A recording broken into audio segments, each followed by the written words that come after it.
Neighbours की बात करें तो बहुत अच्छी बात है भाई। आज हम लोग पूरा चैप्टर कवर कर लें सोच रहे हैं। इंडिया नेबर्स की बात करते हैं तो ये है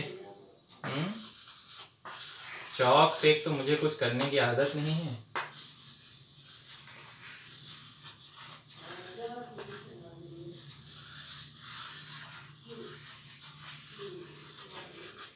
ठीक, एक हमने ऐसे मैप बना लिया, अच्छा नहीं बना मुझे पता है, कोई बात नहीं।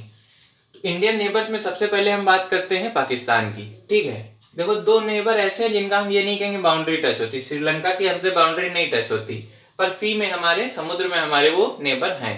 मालदीव्स है इधर अरेबियन सी में, ठीक है, तो उसकी भी बाउंड्री हमसे नहीं टच होती, पर हमारे नेबर हैं। जिनसे बाउंड्री टच होती पहले उनकी बात कर लेते हैं। तो सबसे पहले आता है इधर गुजरात से सीमा शुरू होती है, जहां जेठालाल रहते हैं, चले गए थे एक पाकिस्तान। तो यहाँ गुजरात से सीमा शुरू होती है, ये गुजरात, राजस्थान, फिर पंजाब, पंजाब के बाद जम्मू एंड कश्मीर, फिर लद्दाख। ठीक है, इतनी जो ये सीमा है पाकिस्तान से हमारी लगती है, गुजरात, राजस्थान, पंजाब, जम्मू कश्मीर एंड लद्दाख। इतना पता होना चाहिए कि सीमा कौन कौन से राज्यों से टच होती है पाकिस्तान की। सबसे लंबी सीमा पाकिस्तान की किस राज्य के साथ है? तो वो राजस्थान के साथ है। ठीक है, डेजर्ट वाली सीमा जहाँ पे वो दिखाते हैं सब मूवीज में, तो वो डेजर्ट वाली सीमा है। ठीक है, राजस्थान के साथ पाकिस्तान की सबसे लंबी सीमा है। और इस जो ये सीमा है इसका नाम क्या है? ये सीमा का नाम रखा गया था रेडक्लिफ लाइन। रेडक्लिफ एक मतलब ब्रिटिश व्यक्ति थे, उनके नाम पर इसका नाम रखा गया था। उसके बाद आती है हमारे दूसरे नेबर की चाइना। ठीक है, चाइना का जो ये सीमा है, चाइना को और क्या ड्रैगन लोग कहते हैं। ड्रैगन वहां का मतलब झंड उनके, वो हमको लगता है शायद, हाँ निशान है शायद वहां का ड्रैगन। ठीक है, तो ये जो सीमा होती है, ये हमारी चाइना की सीमा हमसे कहाँ से लगती है? लद्दाख के, पहले जम्मू कश्मीर से, अब ये लद्दाख हो गया है, तो ये लद्दाख से लगती सीमा चाइना की। और कहाँ से लगेगी? यहाँ हिमाचल प्रदेश, हिमाचल प्रदेश है तो हिमाचल प्रदेश से लगेगी सीमा। ठीक है, जहाँ सिपकीला वाला यहाँ भाई ये हिमाचल प्रदेश है लगभग, मान के चलो ये, तो यहाँ ये हिमाचल प्रदेश से सीमा लगती है। ठीक, हिमाचल प्रदेश से सीमा लगेगी। ये थोड़ा ज्यादा ही लंबा हो गया है, ये ऐसे है, हिमाचल प्रदेश से सीमा लगती है। और इधर उत्तराखंड से भी सीमा लगती है। भाई उत्तराखंड से ही तो सब नदियां आती हैं बहते हुए यहाँ तिब्बत से। ठीक है, तो उत्तराखंड से, हिमाचल से, लद्दाख से, तीन जगह से सीमा यहाँ लगी। ये जो तीन राज्यों से सीमा टच हो रही, इसको हम लोग कहते हैं चाइना वाली, इसको कहते हैं LAC, line of actual control. ठीक है, फिर चीन की सीमा खत्म, यहाँ आ जाता है नेपाल। तो नेपाल की सीमा किन राज्यों से टच होती है? अब ये बड़े वाले कम पूछता, मान लो छोटे वाले पूछ रहे नेपाल की सीमा, तो एक ही तो बता पाओ। तो ये सब जरूर याद रखो। नेपाल की सीमा टच होती है हमारी उत्तराखंड से, उत्तराखंड के बाद यूपी से। नेपाल की सबसे लंबी सीमा उत्तर प्रदेश के साथ है, उत्तर प्रदेश के बाद बिहार से, बिहार के बाद नेपाल की सीमा आ जाएगी हमारी सिक्किम से। सिक्किम ऐसे है ना यहाँ पे, सिक्किम, सिक्किम, फिर उसके बाद भूटान, फिर अरुणाचल प्रदेश। ठीक है, तो सिक्किम से भी नेपाल की सीमा टच होती है। और नेपाल की सीमा टच होगी वेस्ट बंगाल से, वेस्ट बंगाल से भी नेपाल की सीमा, ये ज्यादातर लोग भूल जाते हैं, वेस्ट बंगाल से भी हम भी भूल जाते हैं, नेपाल की सीमा टच होगी। ठीक है, पर इसको एक बार कंफर्म करना पड़ेगा। ठीक है, कोई बात नहीं, देख लेंगे बाद में। और या तो ये देख लेते हैं, एक सेकंड, गलत पढ़ने से कोई मतलब नहीं। हाँ, नेपाल से टच होती है, वेस्ट बंगाल की सीमा नेपाल से भी टच होती है। ठीक है, तो कौन कौन से? उत्तराखंड, यूपी, बिहार, बिहार के बाद वेस्ट बंगाल, फिर सिक्किम। इतने राज्यों से नेपाल की सीमा, सबसे लंबी सीमा उत्तर प्रदेश के साथ। उसके बाद आते हैं और हाँ, ये वाला जो सीमा होती है, यहाँ पे ज्यादा मतलब वो नहीं रहता है कि आने जाने में पासपोर्ट लगे, आप ऐसे भी जा सकते हैं, कोई दिक्कत नहीं रहती।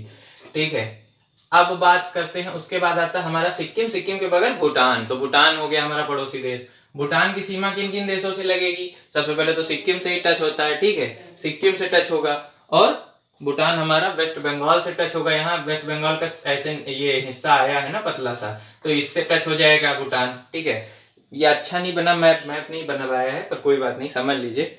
भूटान की सीमा सिक्किम से, यहाँ वेस्ट बंगाल से, उसके बाद असम से और अरुणाचल प्रदेश, चार राज्यों से भूटान की सीमा टच होती है।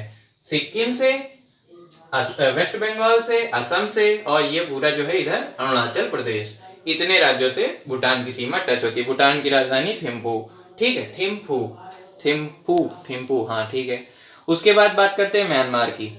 म्यांमार आता है इधर। म्यांमार को और क्या कहते हैं, बर्मा कहते हैं। पहले बर्मा ज्यादा यूज में होता था मुझे लगता है। तो म्यांमार की सीमा हमने किन राज्यों से टच होती है, सबसे ऊपर ये अरुणाचल प्रदेश है, तो अरुणाचल प्रदेश से टच होती है। उसके बाद नागालैंड है, नागा जनजाति, नागा ट्राइब जहाँ रहते हैं, ठीक है। उसके बाद मणिपुर है, मणिपुर से टच होती है। उसके बाद मिजोरम है, मिजोरम से टच होती है। त्रिपुरा से नहीं टच होती है, त्रिपुरा से नहीं टच होती है। अरुणाचल प्रदेश, नागालैंड, मणिपुर, मिजोरम से म्यांमार की सीमा टच होती है, 4 राज्यों से, इतना ध्यान रखना है। उसके बाद एक बचा हमारा नेबर, केवल एक, ठीक है, वो है कौन सा, बांग्लादेश। तो बांग्लादेश से किन राज्यों की सीमा टच होगी, बांग्लादेश जो है वो हमारे मतलब चारों तरफ से कह सकते, 3 तरफ से हमारे देश से ही घिरा हुआ है पूरा, 3 तरफ से लैंडलॉक है हमारे देश से। नीचे अपना डेल्टा बनाती है नदियां, ठीक है, वो बे ऑफ बंगाल में, बे ऑफ बंगाल उसी में, हाँ ठीक है, बे ऑफ बंगाल सी में। तो बांग्लादेश कौन कौन से राज्यों से टच करता है, बांग्लादेश की सबसे लंबी सीमा जो लगती है वो वेस्ट बंगाल के साथ लगती है। पहले बांग्लादेश और वेस्ट बंगाल एक ही प्रोविंस होता था अंग्रेजों के टाइम पे, फिर उन्होंने ही विभाजन कर दिया था, ठीक है। तो ये पूरा जो है हमारा, ये बांग्लादेश से सबसे लंबी सीमा वेस्ट बंगाल की लगती है। उसके बाद बांग्लादेश से किसकी सीमा लगेगी, वेस्ट बंगाल के बाद असम की लगेगी।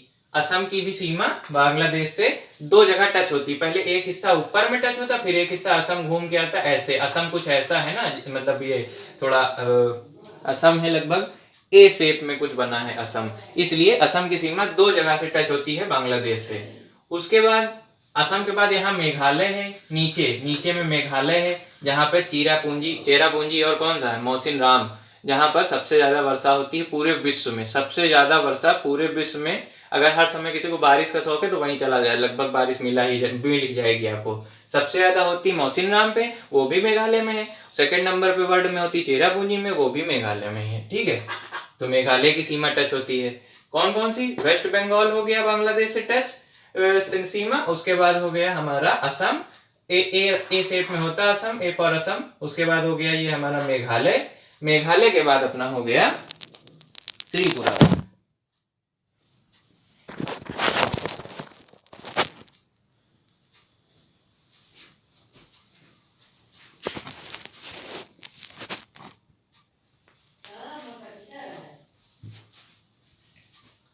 उसके बाद हो गया हमारा यहाँ पर आ जाता है त्रिपुरा। तो बांग्लादेश की सीमा सबसे पहले इधर वेस्ट बंगाल के साथ सबसे लंबी सीमा। उसके बाद असम से, असम ए शेप में लगभग बना है, ऐसा मैं समझने के लिए समझ कह देता हूँ। मेघालय के बाद त्रिपुरा, ठीक है, इतना याद रखना है आपको। जिनसे टच होती है ये नोट्स में मैंने शायद लिखाया है, तो उसको आप लोग देख लीजिएगा। उसके बाद देखते हैं ये लैंडलॉक वाले हो गए। अब 2 नेबर हमारे और बचते हैं। इधर में आ जाता है श्रीलंका, और यहाँ पे आइलैंड्स है मालदीव्स, वो भी एक देश है, ठीक है। तो ये श्रीलंका और मालदीव्स हमारे सी वाले ने मतलब वो है नेबर्स। तो श्रीलंका और इंडिया के बीच में यहाँ छोटे छोटे से द्वीप है एकदम, ठीक है। और श्रीलंका और इंडिया के बीच में यहाँ पे जो ये वाला समुद्र है, ये इसको हम लोग कहते हैं गल्फ ऑफ मन्नार।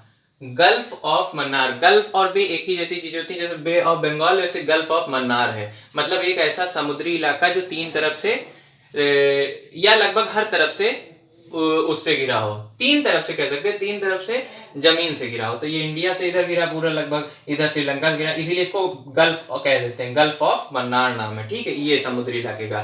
और ये जो इधर इलाका है, ये इतना इधर वाला, ठीक है, इसको हम लोग कह देते हैं, या शायद इसको नहीं कहते हैं, इसको भी नहीं समझते, मुझे भी